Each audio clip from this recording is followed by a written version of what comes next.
heart and she never knew I love her to escape. Bones are thrown, sticks and stones, just to let you validate your message to me, to me.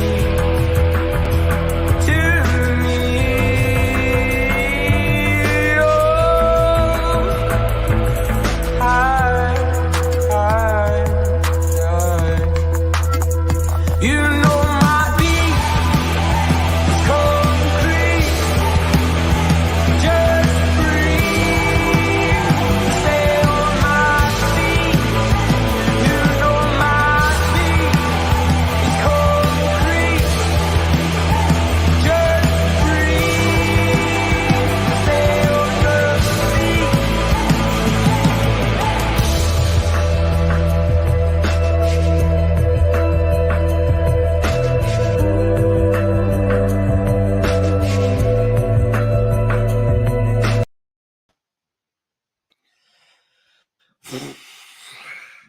I tell you what a day, what a day. Mad day, mad dash. Finished work at 7 o'clock, rushed home to make sure I was here to see you guys for another round of away days. And it's back. Football is back. And absolutely buzzing for the game at the weekend. And it's been a while, Chris. I've not seen you for a while. How's things? Oh, mate, I'm good, thanks. Yeah, I've, by the sounds of things, Pete, I've had a very similar day to you. So I was actually off today, but I needed to log into work, do a few bits and bobs. And then before I knew it, it was 2 o'clock. I was like, right, I've got to go. Had to go to the shops, had to get shorts, had to get all kinds, because I'm going on holiday tomorrow. I'm going on a stag do tomorrow to Portugal. So I needed to get myself in order. I've got all my stuff at the end of the bed, which I'm going to have to pack as soon as I finish this. But yeah, it's been a mad day. Oh, But how are you, Pete? You good, mate? well, yeah, I am now. Yeah, Simon, I didn't run to the off license. I wish that was the reason. But look, the brandy's always flowing, no doubt whatsoever. And look, as I said, football's back. We are back to talk football on away days, as we always do. And look, I'm not going to beat around the bush. It's an absolute pleasure to have him back. I did tweet out earlier on today. If you haven't watched the Howe Handover from back in November where we had Tom on, it's a fantastic watch and great insight on Eddie Howe from Tom. And I'm sure Eddie Howe will be the topic of conversation. So let's get him in. Welcome in from the NEWBOU podcast, Tom Jordan. Hello, boys. You all right? How you doing? You okay? Yeah, not too bad, mate. Had a few issues with the old laptop and that, but apart from that, I'm here. I'm ready to go. Looking forward to the weekend, mate. Definitely. And before we get into it, are you making the long trip north? Yeah, of course. Yeah, I don't miss any games, mate. Heading up tomorrow, coming back Sunday. So yeah, it'll be a long one, but looking forward to it and hopefully celebrate with a few drinks in the evening as well. Well, I hope you're not celebrated with a few drinks Saturday evening. I've got to be honest, but I'm sure we'll get into it, no doubt. And look, I mentioned it before. It has been a while since we had you on to talk all things Eddie Howe, and I think more than anything, I think that's probably a great way to start. Really, it is talk about the main man Eddie Howe, in that actually, you know. You talked about what he could potentially bring to Newcastle United in your observations, whether you've been watching him from a distance since we spoke in November. Just assess what you think he's done at Newcastle, and are you surprised by the turnaround that he's made at Newcastle? Not surprised whatsoever. Bloke's a genius, but yeah, I think he done what I expected in terms of in that January, bringing in some astute signings, not going crazy, but bringing in players that were going to first and foremost keep you in the division, but then also that he could develop, and he was going to get the group together. I always felt he would make sure that the existing players would get better, and he'd bring them together and get the fans on side, and yeah, have that kind of team spirit, which he's done. And yeah, elevated existing players. Obviously, Joe Linton was a big one that he managed to elevate into midfield. Don't think anyone saw that coming. And then yeah, just astute signings with Dan Burn, Kieran Trippier, Matt Targett, just clever signings. You're not going out spending 100 million on players from abroad. It was he'd done the right thing in January, and then now obviously you're seeing that he's trying to take that even further now with a bit more quality. But I had no doubt whatsoever that you'd find staying in the division, and I'm just pleased that the fans seem to be, liking what they see, because he's a top guy, and if you stick with him, he'll bring you success on the pitch for sure. Yeah, because it's interesting that you say that, because there's been a lot of talk, really, even when in the midst of his kind of Newcastle resurgence that he was obviously at the head at and spearheaded. There was still this kind of conversation in the media that, and to be fair, some small sections of the fan base that have said, he's only part of the phase one, and after a year or two we'll move him on and we'll get a more high profile manager. Are you of that mindset? Because I think I am, in that he could be the guy that really takes us forward and potentially is that one to win us our first piece of silverware that we've been waiting for God knows how many years. Yeah, I hope so, and I'm sure Eddie wouldn't have been the type of manager that would go there short term thinking he's just kind of getting everything ready for the next manager. Having said that, I understand what people are saying in terms of, if he were to get your top 10 and then you start looking good and then bigger managers become available, because of the finances, the club might feel like, oh, we've got a chance to get a top manager here with a better CV. So, yeah, that concerns me for Eddie, but I think all he can do is get the fans on side, get the team playing and going in the right direction. And then I think he's earned the right then to hopefully take you to the next level. He's, along with Graham Potter, who's obviously just got the Chelsea job, he's one of the best young English managers, and I think you want to build your team around that rather than just going and getting big names. I don't know whether that be Mourinho's, Pochettinos, whatever. I think let him see what he can do. I think give him a bit of time, which it looks like they're going to do. So I hope that he gets that time, and if he does, then I think he'll be successful.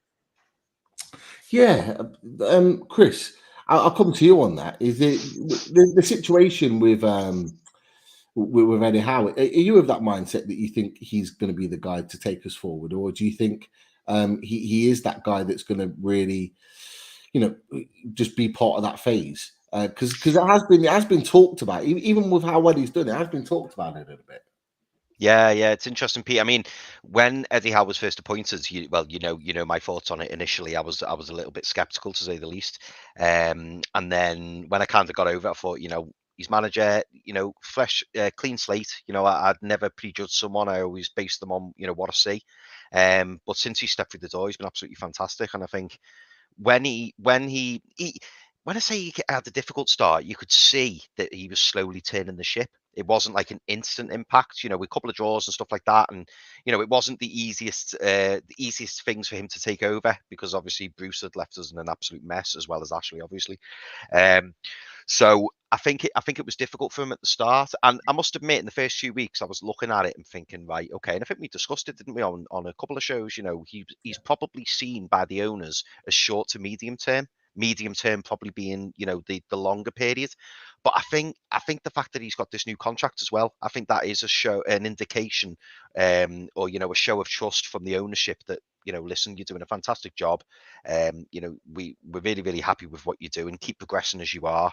And do you know what? Genuinely, Tom, I'm struggling to actually see a negative in Eddie Howe.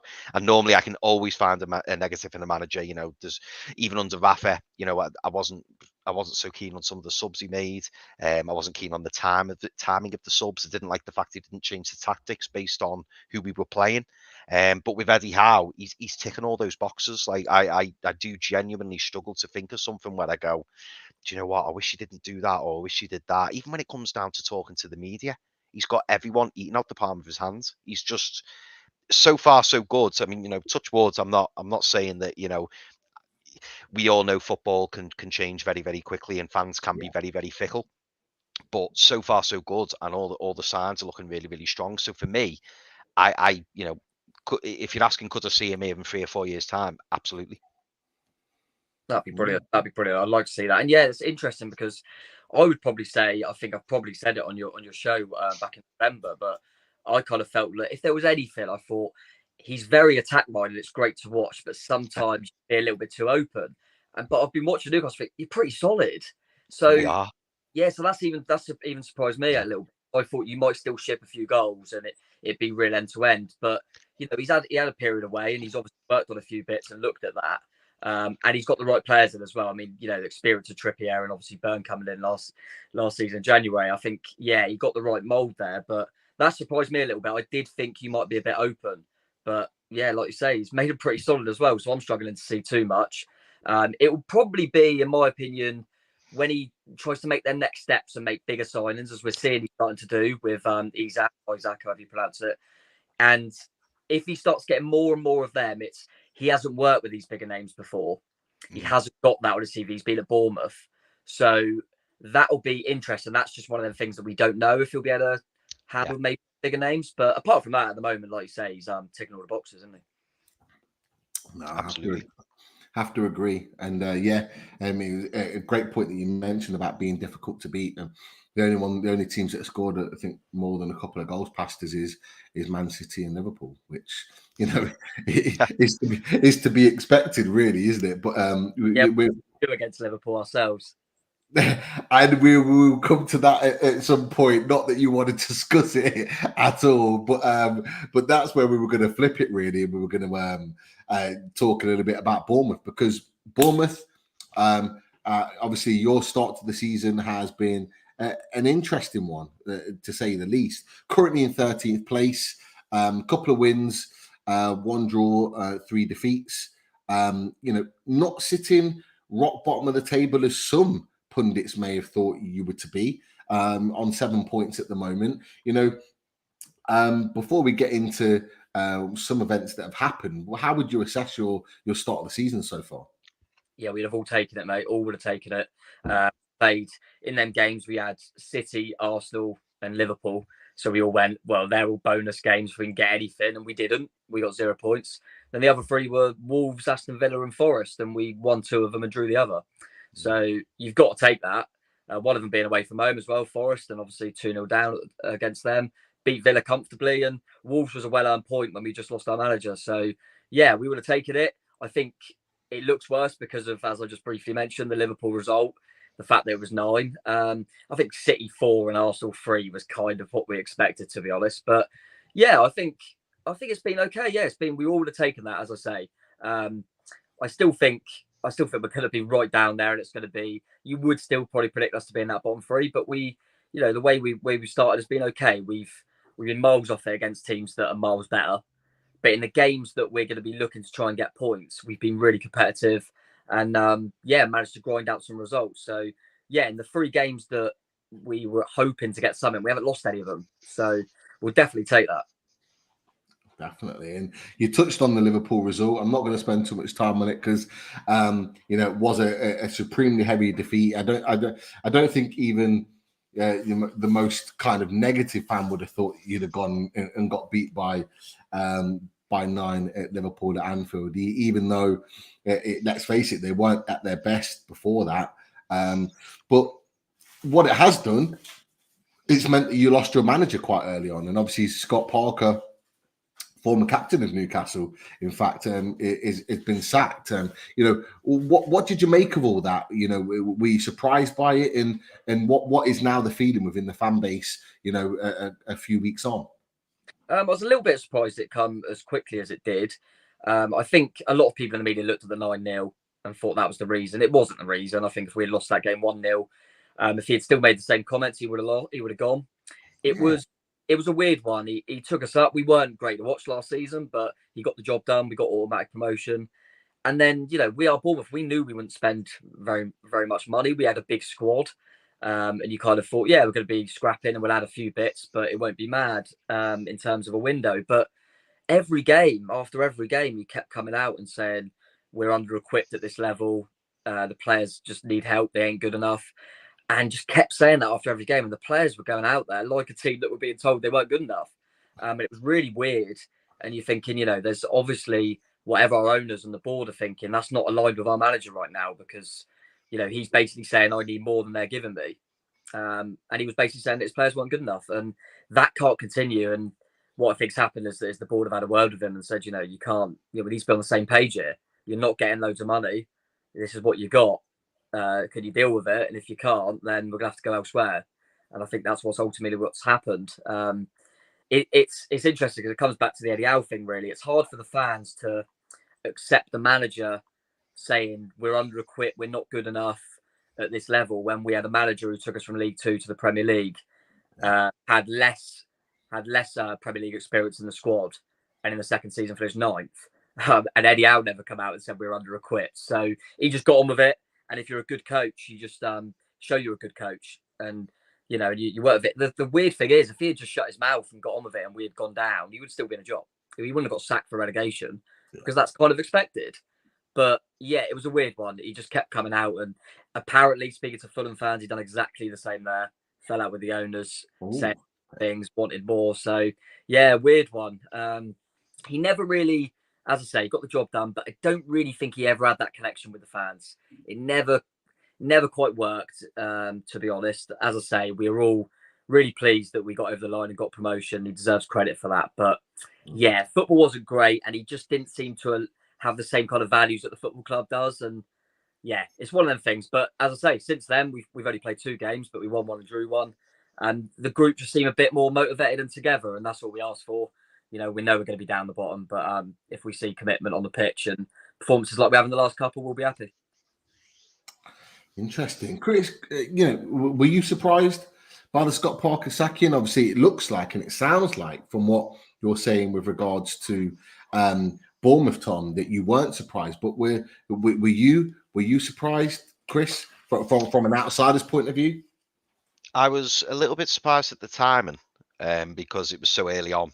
So like, I wasn't expecting it, but I kind of see where Tom's coming from. Like, I must admit, Tom, and this is no disrespect to Bournemouth whatsoever, I found the move funny in the first place. Like, I was surprised that Parker looked, he was obviously at Fulham, they went down. He looked at the 2 clubs and thought, you know what, I'll go for Bournemouth. And I always wondered what made him jump to Bournemouth. And that's not to say that, that's not me saying that Fulham are better than Bournemouth. It was just the fact that I thought, you've had all this time with these lads, and now you go into a new club, and I'm thinking, it just felt like an odd move to me. And again, Tom would be able to expand on this far better than I would, but I kind of felt like Parker just seemed angry. He seemed like he was a bit bitter about something, or that, he was feeling sorry for himself with his tail between his legs.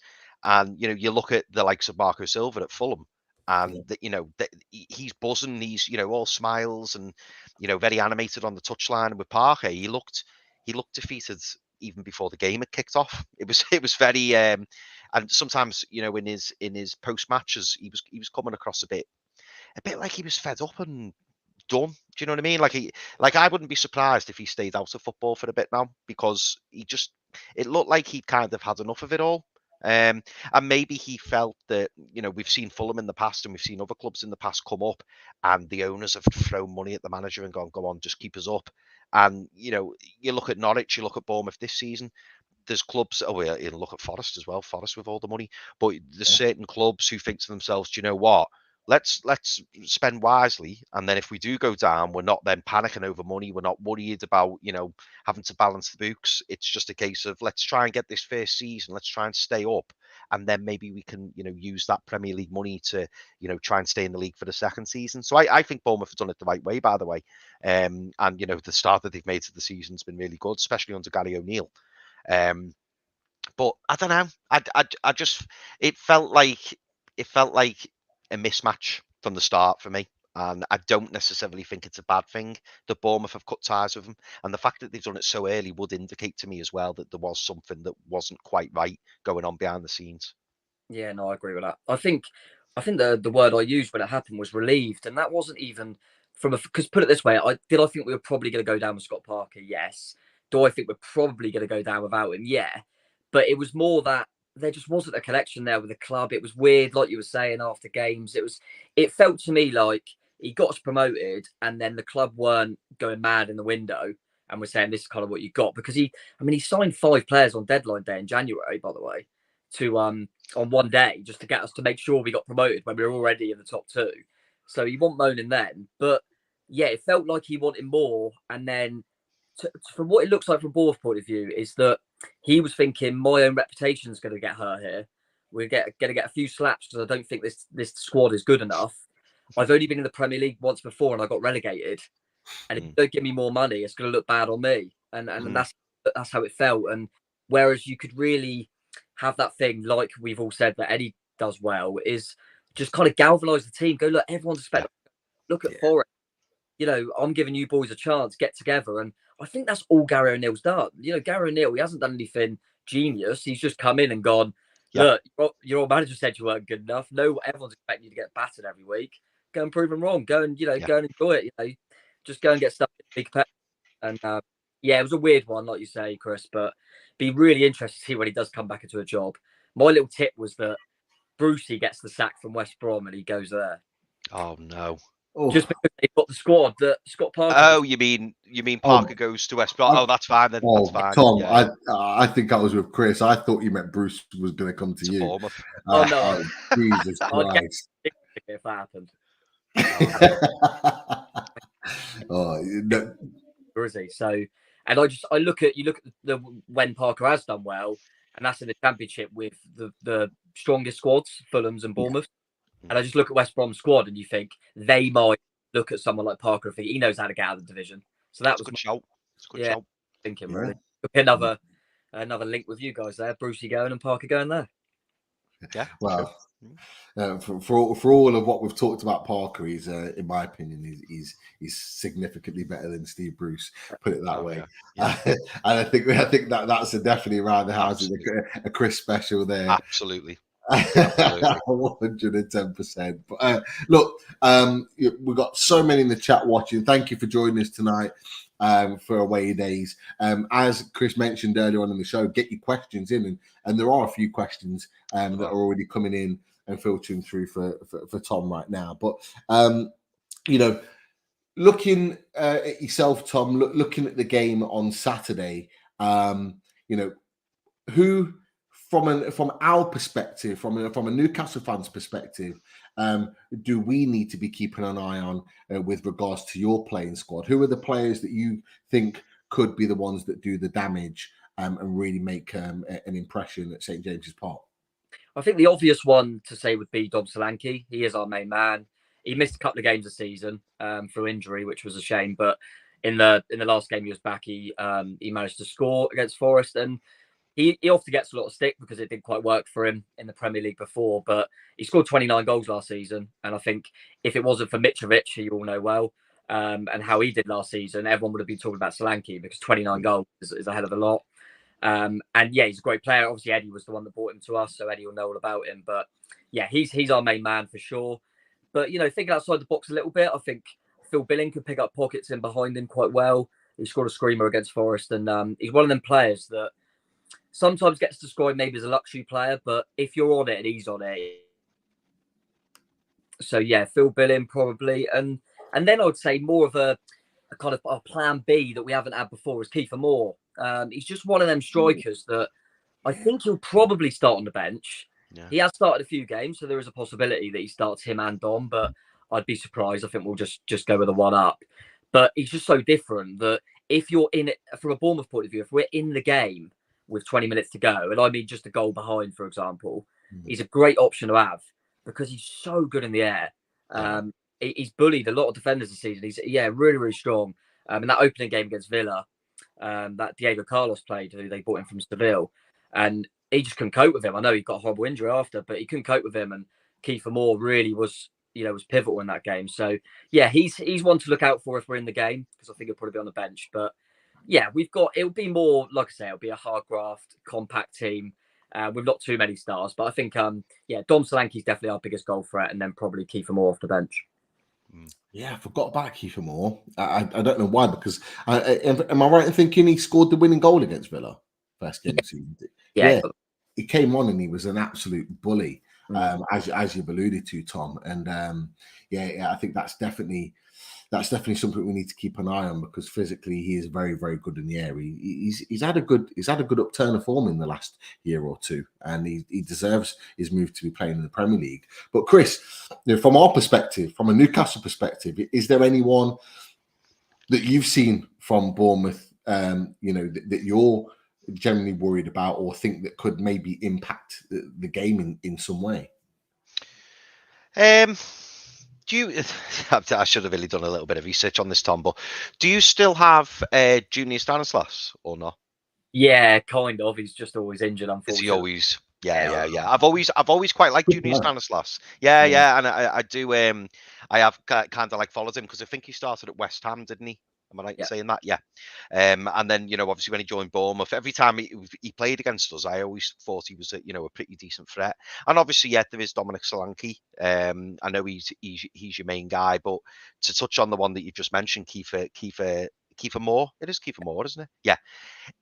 You're absolutely right. When I've been watching your games, he reminds me, and don't take this in a negative way, because I absolutely adore Andy Carroll, by the way.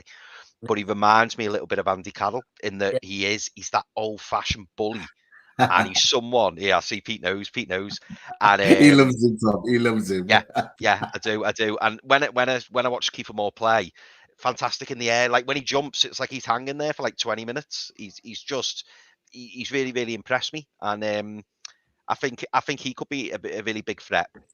So Kiefer Moore is someone who I've always thought he looks, well, not always thought, but recently thought he looks to be a pretty decent player. Billing, did you get Billing from Huddersfield? Yeah, that's right. When they went down. Yeah. So Billing, he was like a bit of a prospect, wasn't he? Did it again? I'm questioning you here, Tom, and I don't mean to, but did Billing, did he start his career at Chelsea and then end up going to Huddersfield and then come to you? I feel like he was in the Chelsea academy. Maybe I'm wrong. May well have been. I know he's Danish, so I think he had a spell out there. I think he might have been in Germany. I can't. Was he? Because I think it was that Van brought him to Huddersfield, but I feel like there might have been a link in Germany, but I'm not 100% sure. Yeah. But you might be right. Eddie got him in, but Eddie used to play him, and I think because of his size, he used to play a bit deeper in midfield. I think just because he's so big. Yeah, but, he is, isn't he?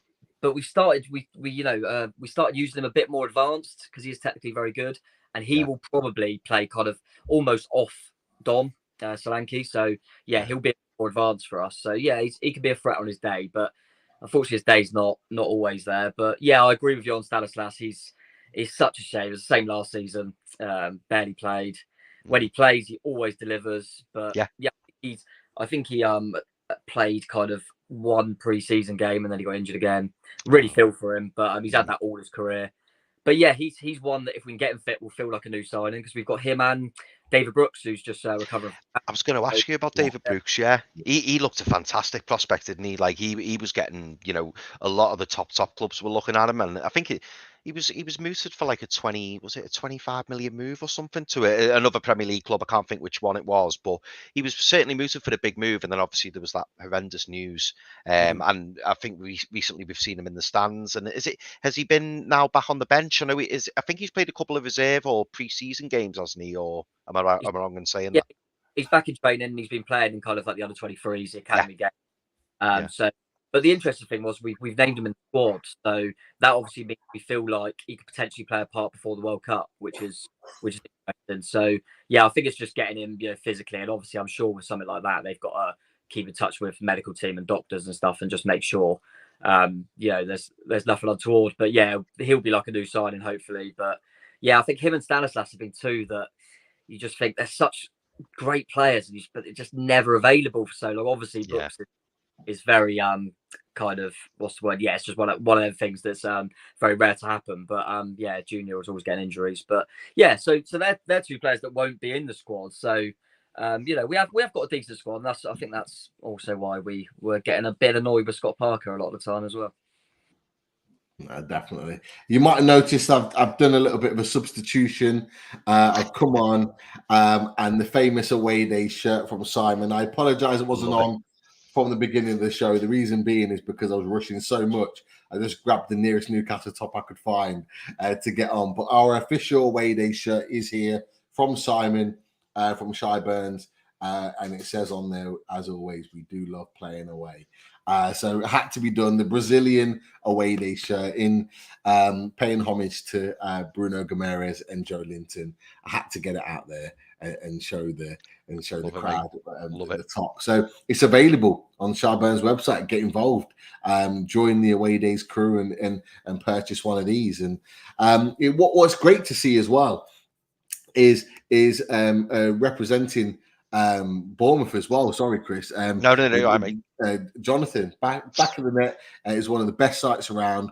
one of the few for other teams that I will watch, even if there's nothing related to the tune. And Heather agrees with that and says they are fab as well. So big up the support to Back of the Net as well. And Tom's obviously site that he represents as well. So great to have opposition fans in here and those that support both clubs. This is what Away Days is all about, getting opinions from both sides of the perspective, for sure. So look, at this point now, Chris, I don't know if there's a couple of questions maybe that are starred that we could throw Tom's way. Absolutely, mate. Absolutely. Yeah, we've got some fantastic questions, to be fair. This is a nice blunt one for you, Tom. I know it's maybe a hard question, but maybe you've already thought about it. Simon Wood, our good friend, asks, who does Tom think will be your next manager? It's really difficult because it doesn't feel like there's a lot out there at the moment, particularly as Bournemouth. I think people forget, I've heard some people go, Rafa and things like that. We are Bournemouth. That's not going to happen. So yeah, I tell you what I will say. If we go to you guys, go to Newcastle and get something, O'Neill has got a great chance of getting the job till the end of the season. We've done that before, so it wouldn't surprise me. O'Neill. Would we go Sean Dyche? I can't see it. He is the favourite. I can't see it, but I kind of short term. I think if anyone's going to keep this team up, a team like we mentioned with Big Kiefer Moore, we could be hard to beat. It's probably Sean Dyche. We're probably set up for him in a way, so wouldn't shock me. Would we go lower league? I think you've heard like Nathan Jones and Luton, things like that, but I find it really difficult, mate. But I think hopefully we pick something up at the weekend and maybe O'Neill gets the job to end the season. But I'll take Dyche probably short term. And this is kind of in the managerial topic that we're on. Gary Slam Carter Moffat. Gary, you're going to have to shorten that name, mate. Tom says, he asks Tom, do you think Eddie Howe will go back to Bournemouth in some capacity later on in his career?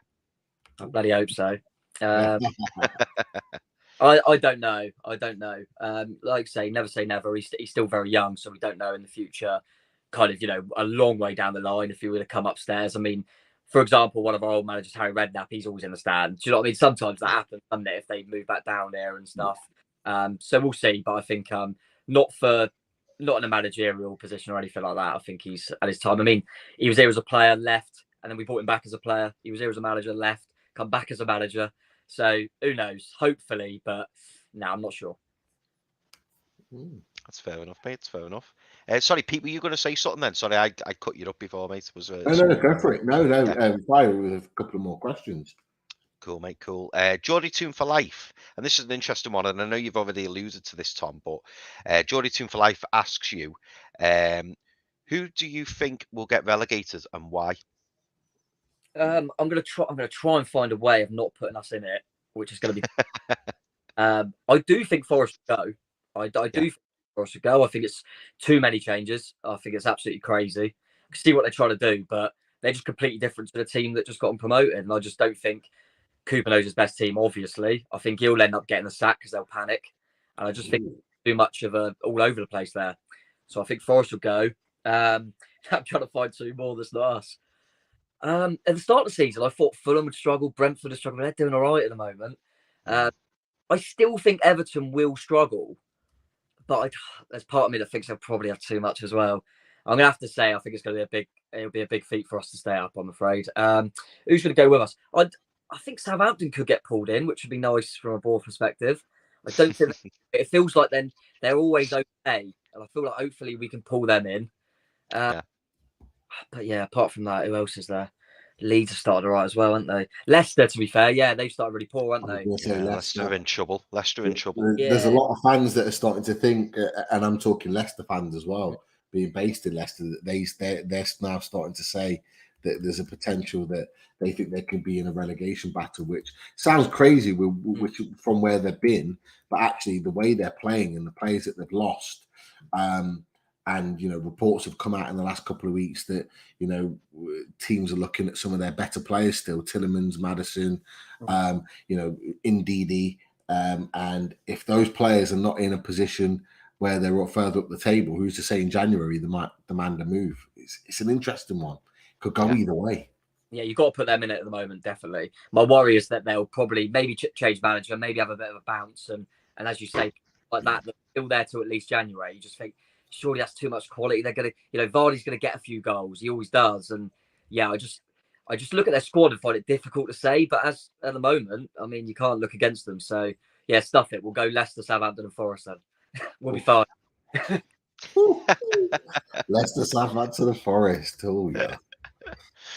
Quick quiz question for you, Tom. Ooh. I have a feeling me and Pete know the answer, but you may not. So it'll just be an interesting one for you. So Ian Barron asks, quiz question: what was Eddie Howe's first ever league game as Bournemouth manager? I think he's meaning back in the day.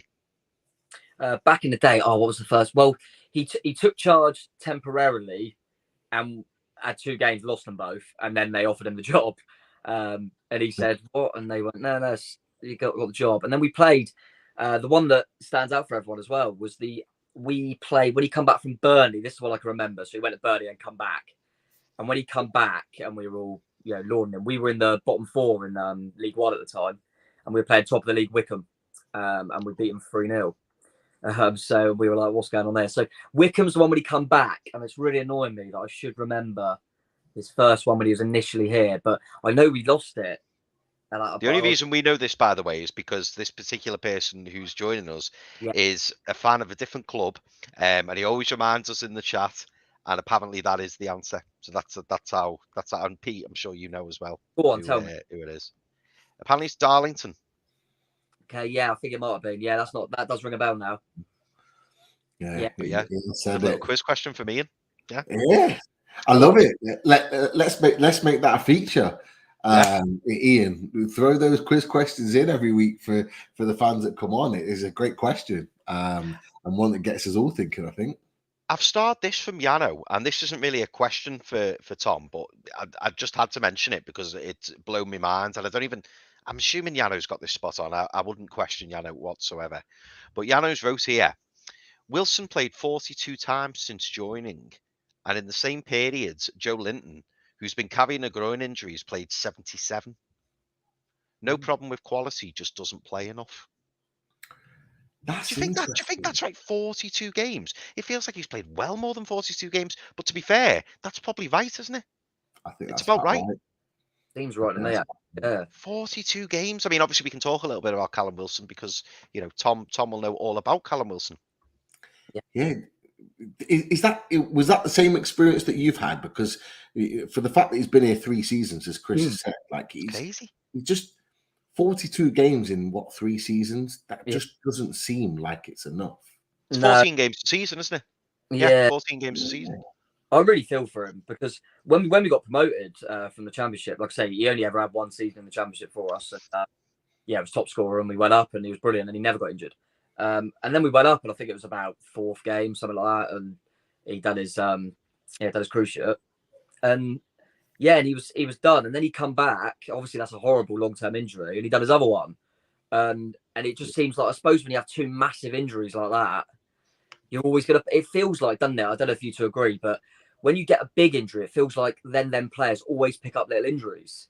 Yeah. And I don't know if that's they're probably just a little bit weaker in certain areas and muscles and bones and all that stuff I don't know anything about. But I really do feel for him because I mean, the England squad was announced today, wasn't it? And he would have been in there if he was fit, and he'd be in the World Cup if he was fit. Because in my opinion, he's the next best to Harry Kane that England have got available.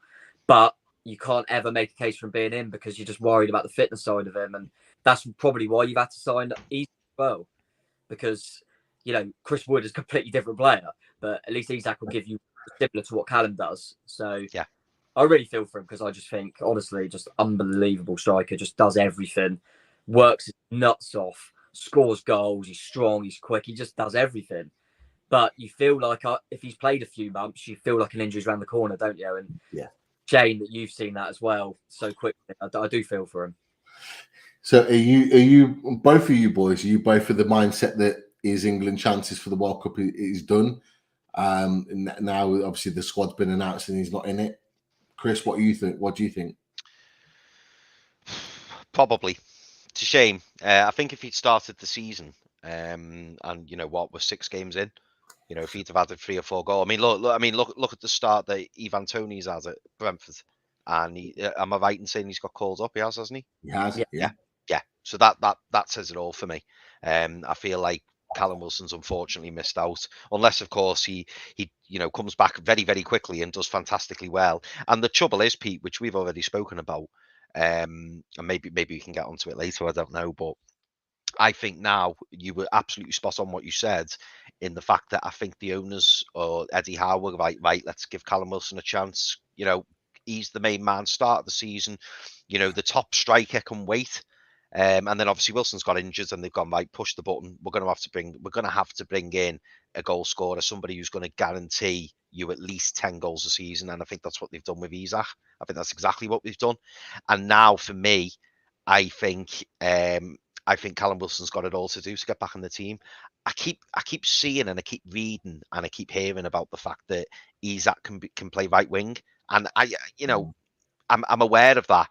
But for me, and we'll probably talk about this on a separate show, Pete, because I don't want to bore Tom with it. But for me, I don't want Alexander Isak anywhere near the right wing. I want him as our main man through the middle. If we play Callum Wilson up there with him, great. But I don't want to buy a £63 million striker and put him on right wing. I want him there to score goals. We've already seen in that small cameo of 60 odd minutes at Anfield. Obviously, I was there, and we already know he's a finisher. He puts the ball in the back of the net. I don't want him right wing. I want him through the middle. I want him causing problems, running the channels, pressing. That's what I want him there for. And for me now, I think Callum Wilson's got it all to do, unless of course Eddie Howe wants to play 2 up front. I do feel that signing might actually be a good thing for Callum, in the sense that I think at Bournemouth now, and I think since he's gone to Newcastle, we were so reliant on him. You guys were so reliant on him, kind of like you're a main striker now. And I just wonder if he's been rushed back a few times with these injuries. And I wonder if now with Isak coming in, they can go, we can take as much time as we need, make sure you're properly ready, to start playing again. I think that could hopefully, every time he's been playing before, he's just been, everyone's just been like, we got to have Callum back, even at 70%. So I'm hoping that'll help him. But as you say, Chris, I think he's probably lost his chance for the World Cup. Having said that, you look at Toney and you're thinking, Kane's the main man anyway. Yeah. So it's whoever from now till the World Cup scores the most goals, really. I mean, if Ollie Watkins scores every game, he'll probably get in. So it's probably just to be that backup anyway, isn't it? But yeah, I'd be surprised now if Callum were to make it. The second place is up for grabs. Oh, sorry, Pete, I was just going to say, second place is definitely up for grabs, especially with the injury Dominic Calvert-Lewin's had, because Dominic Calvert-Lewin's in exactly the same boat. For me, and like you've said, Tom, and I know Pete feels the same, Callum Wilson's a better quality striker than Dominic Calvert-Lewin. So really, I would take Callum Wilson over Dominic Calvert-Lewin anyway. But I think now everyone's jostling for that second, possibly third spot on the plane in terms of being the understudy to Kane, and whether that's whether it's Watkins, whether it's Toney, whether it's probably not going to get much football, but who knows? We all know Harry Kane, he can pick up the injury here and there, and they've got the opportunity to be the main man up front. So it probably is wide open, and I'm not ruling Callum Wilson out completely, but I think if he's talking about bringing in players who he trusts, and we know Gareth Southgate has a habit of kind of picking the lads because he knows them, he's worked with them and stuff, and we all know he's a big fan of Dominic Calvert-Lewin. If anyone's going to get in now, having had an injury, it will probably be Dominic Calvert-Lewin. Yeah. Look, for me, I think you guys have alluded to it as well, talking about Newcastle, but I think Callum Wilson's got it all to do on both fronts. I think from my perspective of watching Callum Wilson and seeing how it transpired for Newcastle over the summer, I don't think Eddie Howe wanted to make the move that he made in signing Isak. I think Isak was a signing for either January or next summer. But I think he's been forced into making it. And the reason being is because he wanted Callum Wilson, in my opinion, to be the main man this season, to prove that he was the main man in order to go to the World Cup. And he was well on the way to doing that. But what this injury's proved, and Eddie Howe's played it down, and a lot of fans have been talking about this over the last few days. We won't get into it now, but a lot of the Newcastle fans have been saying the fact that Eddie Howe plays down these injuries and says, oh no, it's only a week or two. But he's been close to a month now, and he's still out. And it's not looking like he's even going to be available this weekend either. And that's a massive concern, that something that looked like just a little tweak is ending up putting him out for a month. And you can't hang your hat on a player as good as he is. You can't hang your hat on a player like that, especially with our project and the way we're looking to go in the future. So Alexander Isak coming in, as Chris rightly said, and you're absolutely spot on, you don't spend nearly on £60 million on a striker and not play him. No. And not play in him his right position. You just don't do it. We had the same conversation, didn't we, on Sven Botman? In the Dan Burn situation. You know, Dan Burn has been terrific for Newcastle, been such a fantastic signing for Newcastle, and the fans love him to pieces, and rightly so. But equally, you don't spend 30 odd million on a Dutch right back and fight off AC Milan to then put him on the bench or put him right centre back. You just don't do that. You play your best players in the best positions. And I honestly believe that it's going to be a similar situation with Callum Wilson, and I do think he's going to really struggle to get back into the team. I really do, and it's such a shame that it's come to that. But ultimately, the club moves on, and he either accepts that he might not be first choice, or I think it'll be a case of the club will move him on at some point. So, an interesting one. Just one little conversation that I want to discuss with you, Tom, before we move on to sort of tactics. And I'm just trying to find the picture, and it's this man. I think he's going to be a bit of a talking point.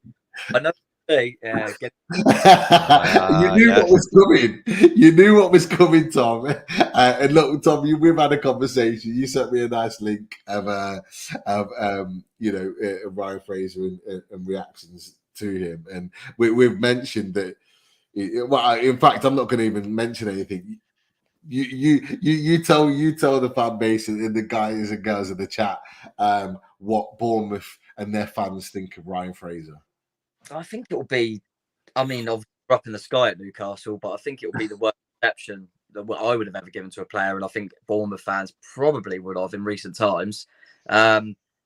It's weird as well, because I remember when the fixture were announced, I thought, well, Fraser's not going to be anywhere near their squad anyway. I mean, he might be on the bench. And now it's come round, you're thinking, well, if St. Maximum's out, he could bloody start. It's going to be a weird one. Yeah, we don't like him at all. He's either known as the Weasel or the Snake, either way. And, you know, you two don't need to comment, but he ain't that good, is he? Let's be honest. He ain't good as he believes. Ryan Fraser thinks he's better than Ryan Fraser is. He's got a bit of pace and then he falls over. He's not that good. But yeah, he had one good season for us. But yeah, as I say, without boring you too much, he was bought in by Eddie when we were in League One from Aberdeen. He was a kid. Didn't really play that season, and then we went to the Championship, and he was a bit part player. When we got promoted to the Premier League, wasn't really playing, come off the bench, bits and bobs, and Eddie sent him out on loan to Ipswich to toughen up a bit, and he went out there, had a really good loan spell, brought him back. Eddie slowly got him into the team, and he had one really, really good season with Callum Wilson, where them two, the assists and goals was like ridiculous. They were combining, and he had one good season, and he decided then that he didn't fancy it anymore. And yeah, we had obviously the COVID thing, and he decided he didn't want to risk injury for going to another club to help us stay up. We went down, and then he come out and said that if I played, I think we would have stayed up. It was things like that, and it was just his agents should have done a lot better, because I don't think the PR and the media, and we're never going to know the ins and outs, but just shouldn't have come out and said certain things that he did. And equally, it's just horrible when you see a player that you know that, I say we, Bournemouth and Eddie Howe have made you, and you've had one good season, and we really need you now. We're in a relegation scrap. We really need you, because, you know, we're really struggling here, and we need you to just graft for us. And he just decided that he couldn't possibly risk an injury and a move to another club. So it was sad, because he had one, but he literally had one good season for us. It'll be out the door with you guys soon, I would have thought, with the money you got available. I wouldn't have thought he's long-term thinking of Newcastle, but we'll see. He's obviously getting a few minutes at the moment. Good luck to him. Look at that smile. That was through gritted teeth. That smile was. I know. I've seen that smile before. But look, it's an interesting point that's been made about potentially Ryan Fraser being out the door, Chris. Do you think that will be the case, or do you think that Eddie Howe, will stick close to him because he knows him obviously through his Bournemouth days. It's a funny one because I didn't want to interrupt Tom in full flow, and Tom, I could see Tom was really passionate about that, and I wasn't gonna stop him in his tracks. But it was just to say, Tom, I mean, it was a funny situation because obviously it made like the national news, didn't it? And I think all of us as football fans kind of didn't agree with his behaviour or the way that he conducted himself, because I know me personally, even being a Newcastle fan, I thought, do you know what, that's pretty shit what you've done there. And like, he didn't warm himself to us straight away. And obviously, as you're probably aware, he really struggled to settle. It actually, if I remember, Pete, and correct me if I'm wrong, the transfer was long and drawn out, and I have no doubt that it links back to what you said, Tom, when you said that he thinks he's better than what he is, because there was rumours of Arsenal, there was rumours of Tottenham, and I think he thought, oh, these boys will be in for me, and no one did. And then he joined Newcastle when I don't think he particularly wanted to. Whether that was down to Bruce or not, I don't know. But under Steve Bruce, we saw the Ryan Fraser that you're referring to, and then as soon as Eddie Howe walked through the door, it just changed. And big smile on his face. Was coming on as sub, making the odd appearance here and there. It was really, really starting to look like the Ryan Fraser that we saw at you for that one season. And now he's kind of, I don't know. I think there's too much. I think there's too much quality. I'll be honest. I think Miggy Almiron is ahead of him. I know Alan St. Maximin's ahead of him. I think you're absolutely right. I think in 12 to 18 months, I can't see him being here. I know the manager's a fan of him because you certainly see that anyway in our training videos. We release a lot of training videos, and both in pre-season as well. And he's still referred to as wee man, and he seems to have a good foothold within the squad. But Pete will tell you he doesn't quite get the minutes that maybe he deserves. Now, whether that's because Howe doesn't trust him, whether that's because Howe doesn't rate him as highly as what we believe he does, I don't know. But I agree with you, Tom. I think max, I think he'll, in the end of next season, he'll go. It could even be before then. I think he's What about you, Pete? Yeah, go on, Pete.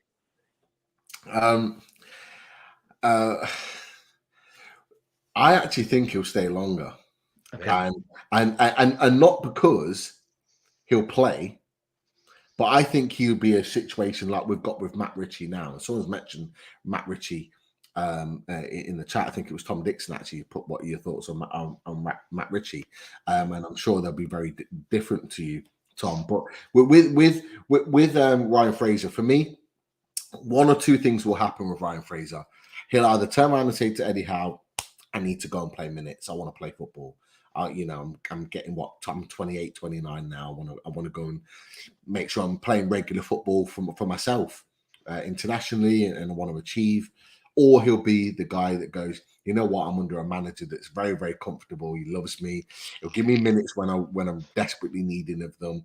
I'll be a part of the fabric of the club. I'm quite happy to stay, and he'll give me a decent wage. It'll be one of the two things that I think will happen. And Chris, I think you're right. Within the next year, and Tom, you mentioned it as well. I think that decision will need to be made because his contract will be running short soon, and a decision will need to be made. He'll either be shipped out and get money for him, or he'll be kept and he'll sign an extension of some sort, maybe on reduced wages. Who knows? So I think it was one of those situations. But the one thing that's frustrated me about Ryan Fraser, because actually when he's played for Eddie Howe at the back end of last season, and even in pre-season and this season, he's actually pulled out some decent performances. Not recently. Some of his performances recently have been below par. But his hamstrings are made of the same glass as Callum Wilson's. And for some reason, all of his injuries seem to be hamstring injuries.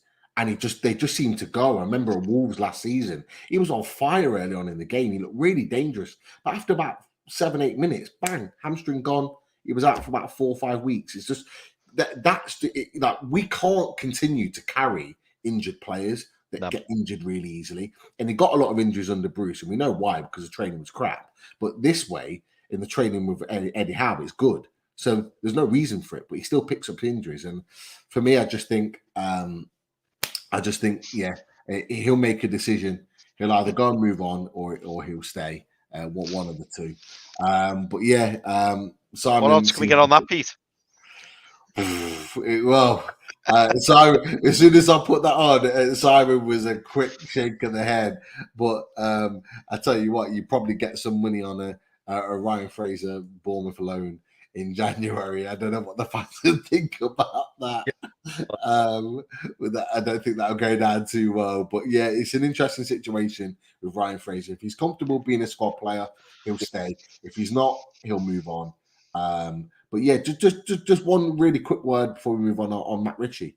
Obviously, we're looking at potentially moving him on. I think at some point he was linked with a couple of moves now, a couple of January moves now with Bournemouth, and they haven't materialised. Would you take him back, or what are your thoughts on Ritchie? I'd absolutely take him back just because of the sentiment. Really, he's a legend here. We absolutely adore him. I think what's also a weird one is obviously for us, and I think for you when you win the championship as well with Rafa, he was he's a right winger that cuts inside and scores worldies and is technically brilliant. And now because he's lost his legs a little bit, he's never had lightning pace. He's kind of moved back to kind of left fullback or wing back, hasn't he? Really. So and that's actually where we're really light. We've only really got one natural kind of left back, left wing back. So if he was coming in that mold, it wouldn't shock me if he would have come in January. I know he's still down here quite often, so I wonder if he would come in. I think it would probably suit him in terms of that. But yeah, because we're in the Premier League, it depends what Matt Ritchie wants really. Because I still would think if Matt Ritchie were to come to us, we wouldn't be wanting to rely on him to play every week in the Premier League. Right. So if he wants to play, is it for him? Would it make more sense to go to the Championship and maybe go and play some football because he hasn't played consistently for a while? But from a sentimental point of view, we absolutely love Matt Ritchie. I'm hoping he'll be in the squad at the weekend just so he can warm up on the bench, just so he can get a good reception because we do love him. We had him on our podcast actually, and he is a top bloke. Oh, really? Yeah, we managed to get him on during COVID, and we got him on for a chat. And what I loved about him was we asked him about, and he said how difficult it was to obviously leave Bournemouth. But he said at the end of the day, if anyone comes in and says, we'll treble your wages, what'd you do? I've got a family. And I was like, I really respected that he was just like, I'm doing the same job, but I've got a young family. What do you want me to do kind of thing? But he was great. He's obviously got a really good relationship with Eddie. So I always felt that Eddie would just keep him there in amongst it for a little bit until he kind of gets a few more players in he wants. And then he'll make sure he gets the right move for him because they go back a long way. But I can guarantee you he's good in and around the place. Do you know what I mean? I think that's probably better than I think a lot of football fans realise. I bet he's good in the dressing room with some of the youngsters and things like that. But I think his days of being a winger in the Premier League are behind him.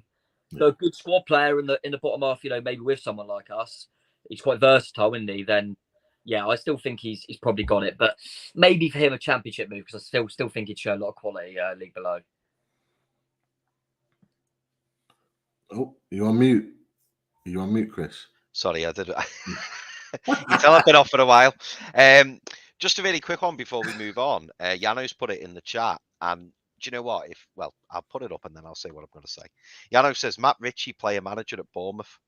And do you know what? If ever you've seen a potential manager for the future, when you're looking at players who are coming towards the end of their career, Matt Ritchie strikes you as somebody who would be really, really good in management. Like you see that even. You were talking then, Tom, about being in and amongst it, and we were absolutely the same as you. There was we did this show called Squad Game. If you haven't watched it, anyone at home, by the way, get yourself on it. Squad Game, and Squad Game 2 was done recently, by the way.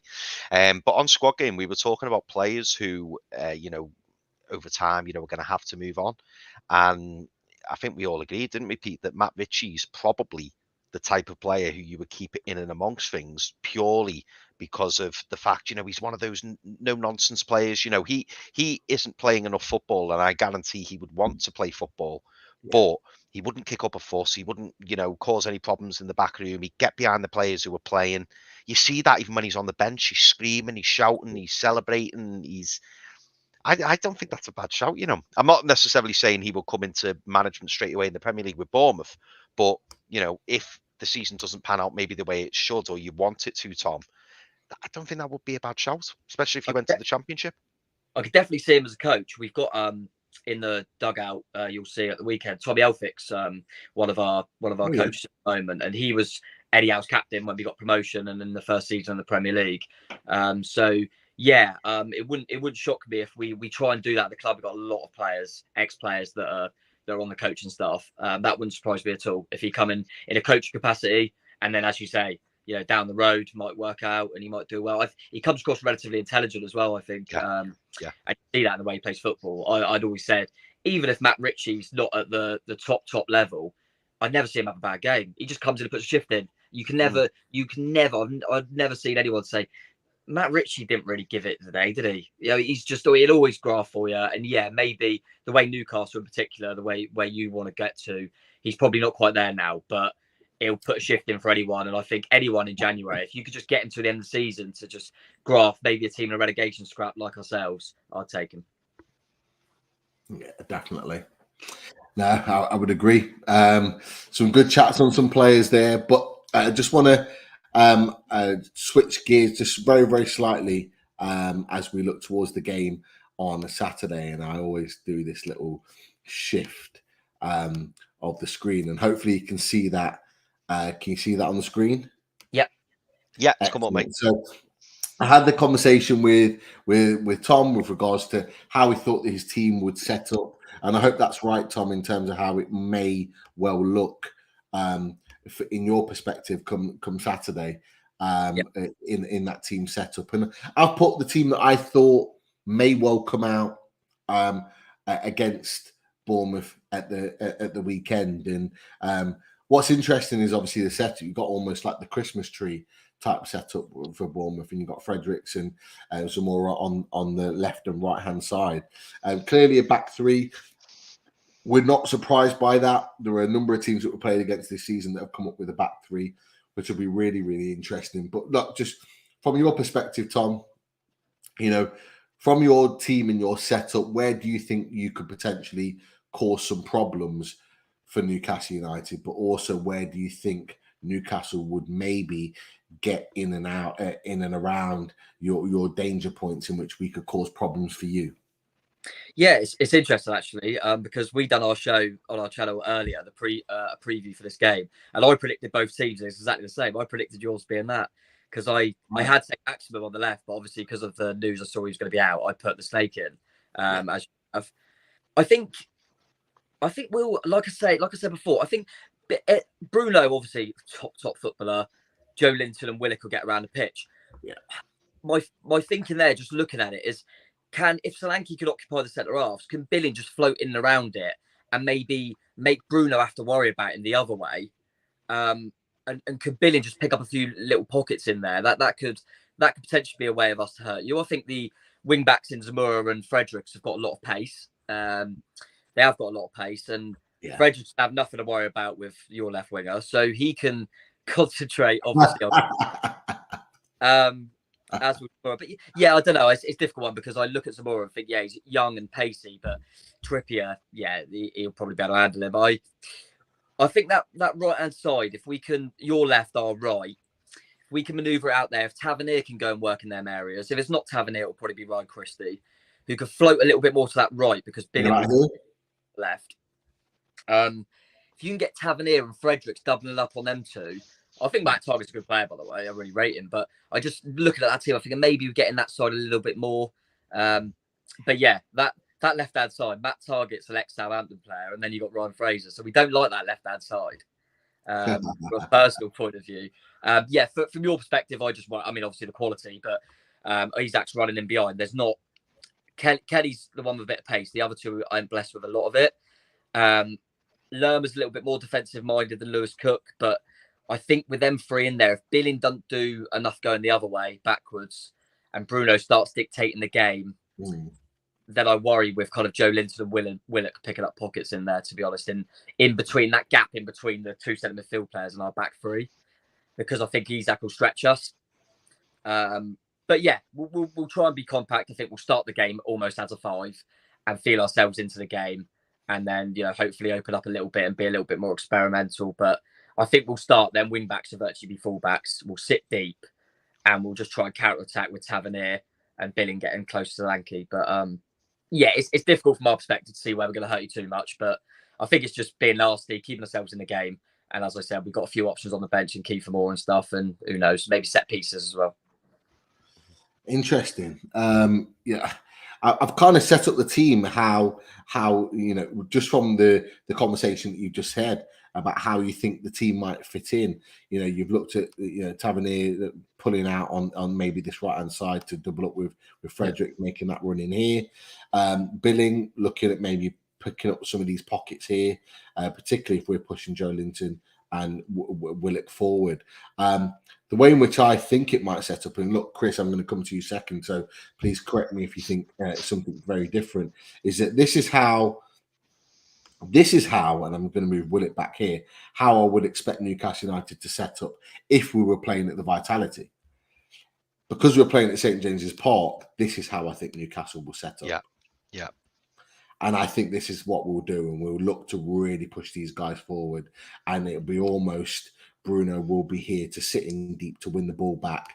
You'll have Botman and Charles that will push up to the halfway line to really press the ball this way and put that pressure on the team. And it's interesting that you've mentioned, and you're quite right to mention it, with regards to, can Billing push Bruno the other way? But I think Bruno will be starting. In my opinion, I think he's ready to start. I think he'll start the game on Saturday. But I think his position will be, come get the ball off me this way. And he'll be pushing the ball that way. And he'll be dictating the play from around here into Joe Linton, into Willock, into Almiron. And then what you'll find is this. And what you find, hopefully, is this.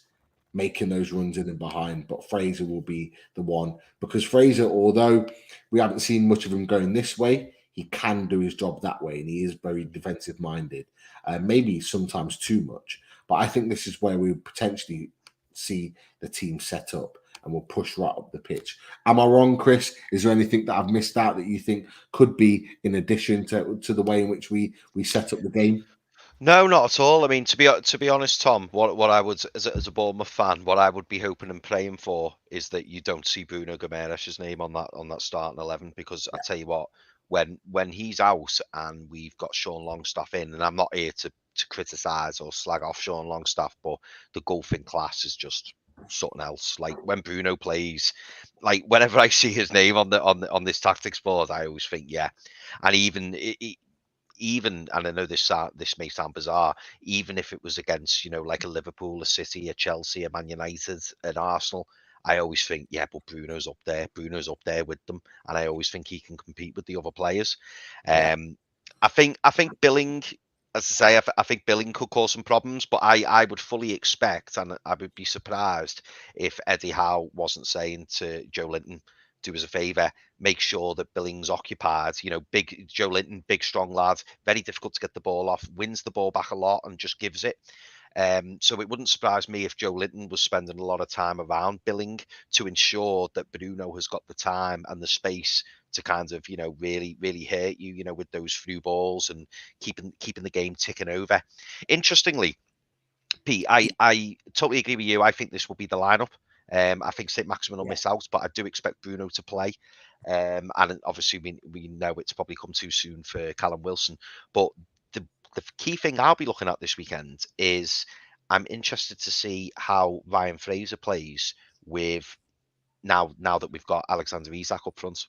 Because in the past, we've saw that Fraser struck up a fantastic relationship with Callum Wilson.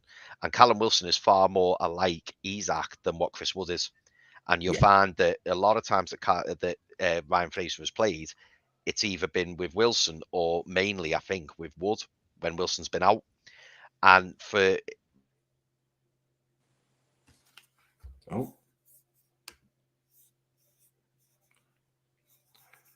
he was just in full flow there, Chris was. That's what happens when you talk about Ryan Fraser.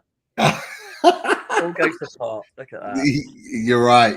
He was just in full flow, kicking into gear, and then he switched off. But look, I'm sure Chris will be back on. Sorry.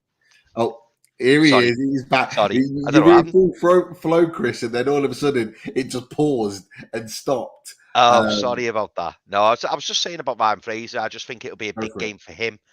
And I think that, you know, the more that he plays with Alexander Isak, because he's completely different to Chris Wood, I think those runs that Isak makes, you know, Fraser can get the ball in really quick.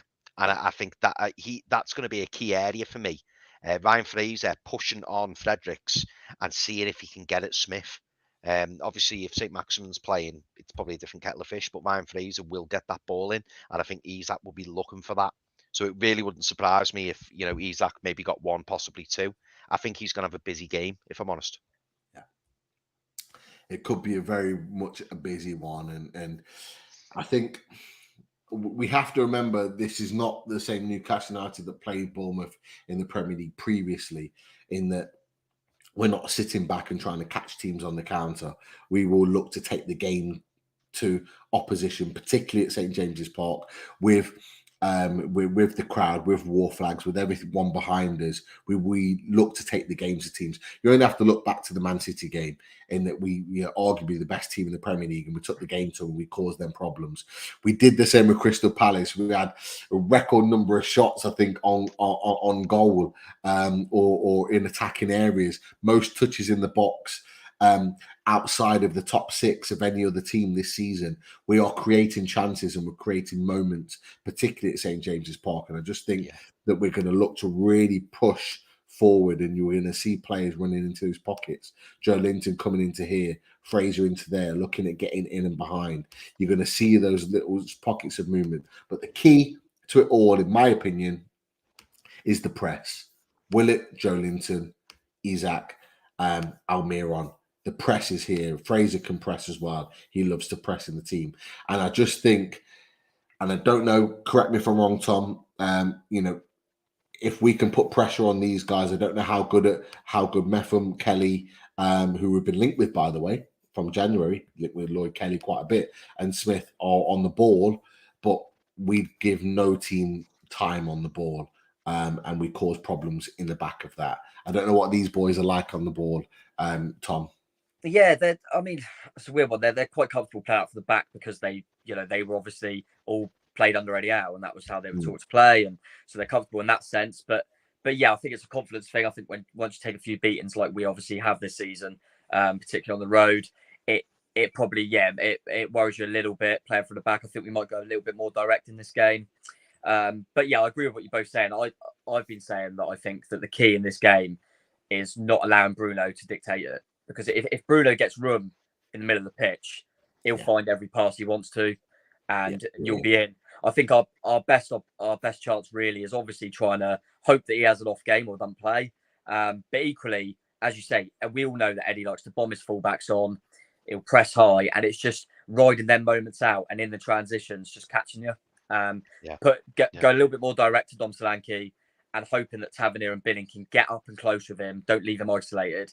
And nick a goal on the break, and that's what we'll be trying to do. And as I say, set piece here and there. We've got some big players: Billin, Lerma, Kelly, Solanke. They're all decent in the air, so maybe a set piece here or there. But yeah, it's going to be a worry. It's a worry when I saw that Bruno looks like he'll be all right, because I've been saying it as well from a neutral, not a Newcastle fan. I think he's probably the best player outside the big six.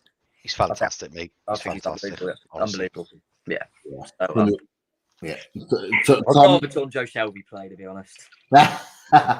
We won't see John Joe Shelby, I think, until 2023 at this rate, after the World Cup. But I think that's what it's looking like. But yeah, I think you've made a valid point. Bruno Guimaraes is the key. There has been pictures of him training this week as part of the pictures of the training squad. So it's looking like he's going to be the closest. I actually said, I said on another podcast, I actually thought all three would be back. I actually thought Alan Maximin and Wilson would be back, because it's been nearly a month for all of them. But the noises we're hearing is that Alan Maximin is not likely to make it this weekend. It could all well change. We've seen it before, where last minute decisions are made and players are available when we didn't think there would be. I thought Wilson would be a shoo-in.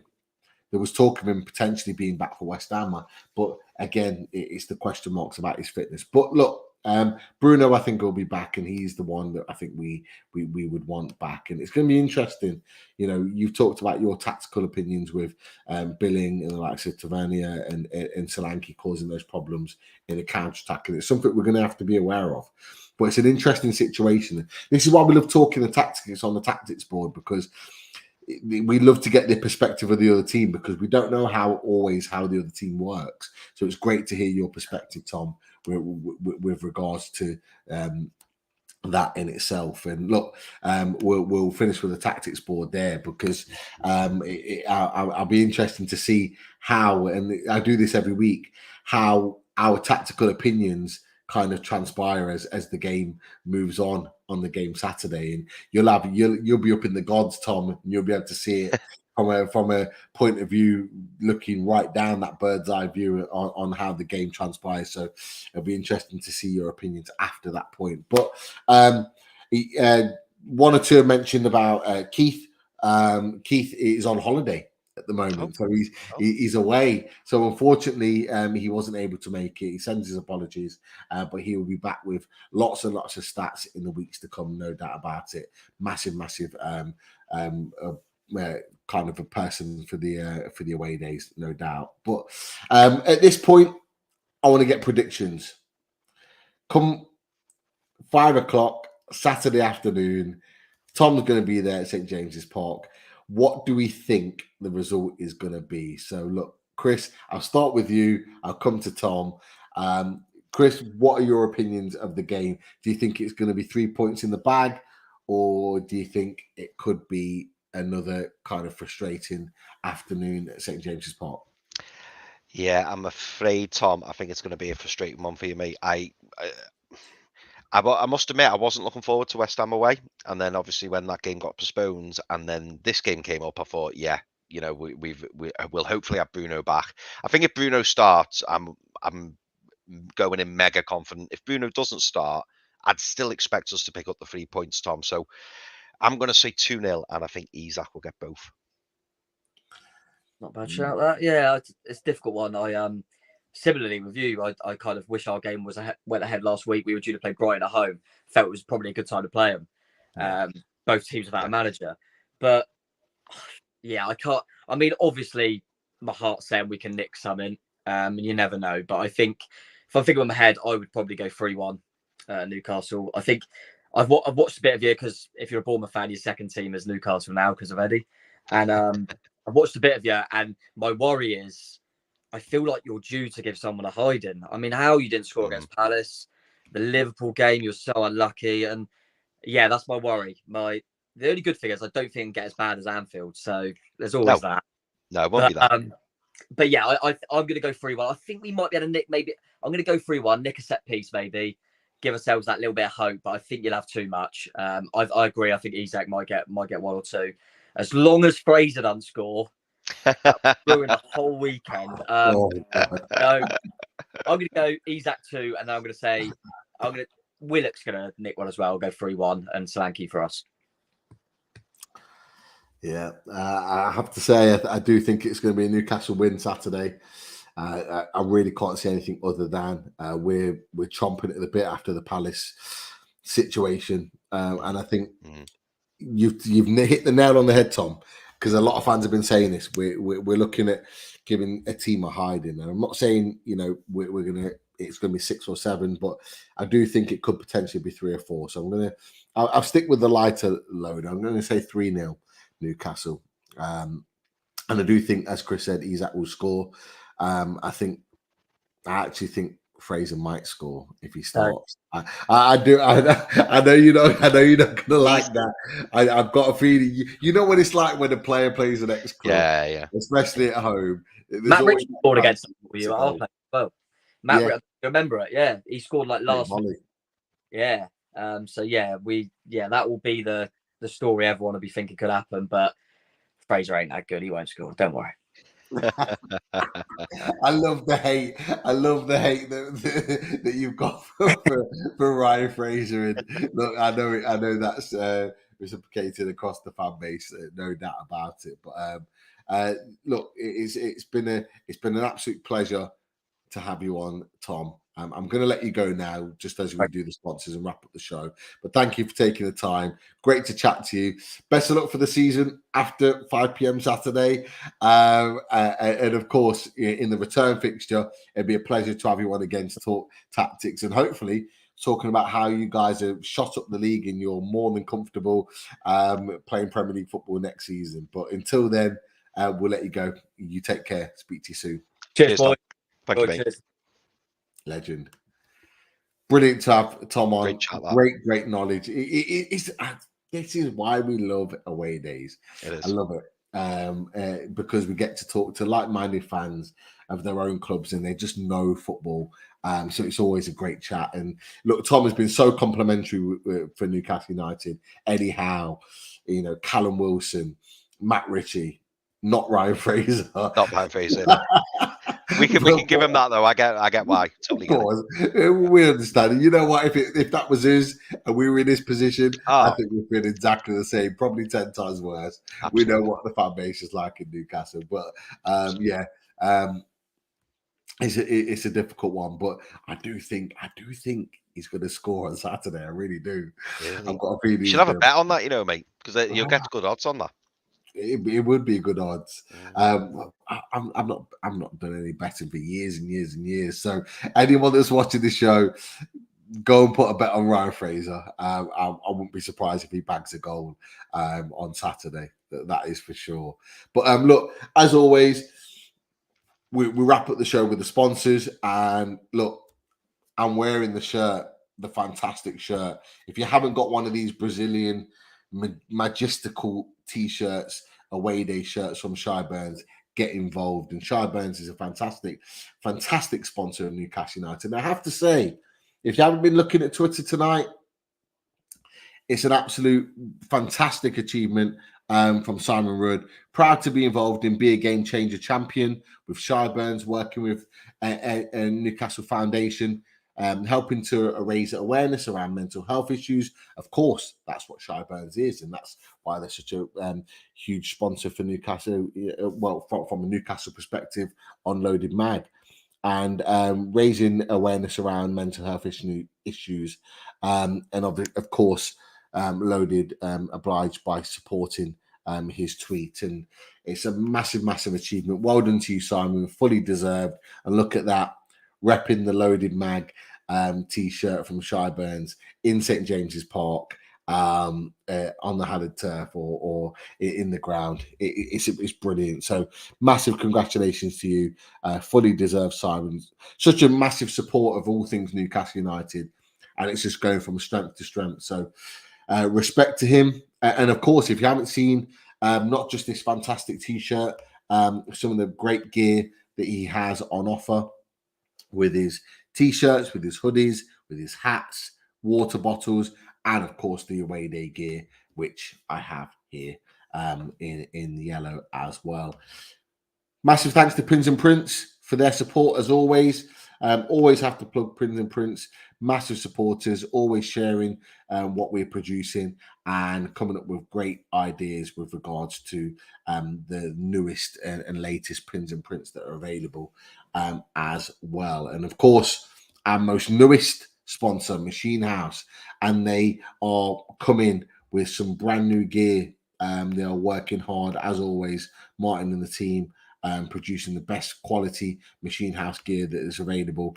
And of course, we love our local sponsors to represent Loaded Mag NUFC, and they are exactly that. So if you've not touched down on Machine House, make sure you get involved and show your support for Machine House, no doubt about it. And obviously, Geordie Rise as well. And we had a competition with them, and Dean was a massive supporter of Geordie Rise, and please get involved with them as well. I haven't got any of the things on here available on the away days stream, but do not fear, because we can flip over to Loaded Mag and we've got Geordie Rise and all their fantastic gear, and obviously they've got their gear available to purchase. And Geordie Team for Life won on their competition recently, and it was a winner of a couple of or one of these fantastic t-shirts and actually bought another on the back of them because he was that impressed. So get involved in the Geordie Rise as well. Fantastic supporters of our channel. Keep supporting our channel. As well as that, just before we finish, yes, Michael, you are a little bit late. We're just about to wrap up, but don't fear, we're on replay. Just watch it back and watch the fantastic show. And I've tweeted out a couple of things of what we've talked about tonight. So go back and switch back and watch what we do. I have to say, really, really enjoyed being back in the away days, Chris. I don't know about you. He's on mute again. What's going on? What is going on? I'm in holiday mode already. What am I doing? It's twice in the same show. So apologies for that. No, I was just saying I do love playing away. And don't tell the wife that though, obviously. But no, it's great. I love talking about other clubs. I mean, I love football in general, and you know, to hear other fans and even get other fans' perceptions. And as Jano said there, you know, maybe we can do this, Pete. You know, it'd be interesting to maybe have a follow-up show. Maybe we can do like a post-match one day, because Jano's saying that it'd be interesting to hear from away fans how their experience of St James's has changed under this new ownership compared to visits under the old regime, which is a great point. Great point. Because let's be honest, St James's now is just, it's unreal, isn't it? Absolutely unreal. It's unrecognisable, isn't it? Really? Yeah. Let's be honest in terms of how it is now. So yeah, definitely a great one, and we'll go and have a conversation with Tom after he's been to St James's Park and obviously lost. But we'll go from there. Sinclair. Yeah, he's calling me a Sinclair because of my mute button. He's not going at me, No, it's me. He's pointing the finger at me. But yeah, and by the way, Yano, I did see that comment. Yeah, there was an open evening tonight, which is why I was working till 7 o'clock. Wouldn't normally, but that's why I was there. So yes, I was working late for that reason. I don't have to do another one for another 365 days. So I'm very, very happy about that. But it is what it is. Boys, girls, lads, lasses, absolute pleasure. Away days is back. We're not going anywhere. There's plenty more away days to come. Pleasure, everyone in the chat. On your way out, just click that thumbs up, like this show, so more people can see it. I had 10 subscribers whilst I've been on the show tonight. Fantastic. Keep subscribing to Loaded Mag NUFC, and we will see you again very, very shortly for the Newcastle Bournemouth reaction show. But until then, we do love playing away. Have a good evening, guys. Take care. See you guys.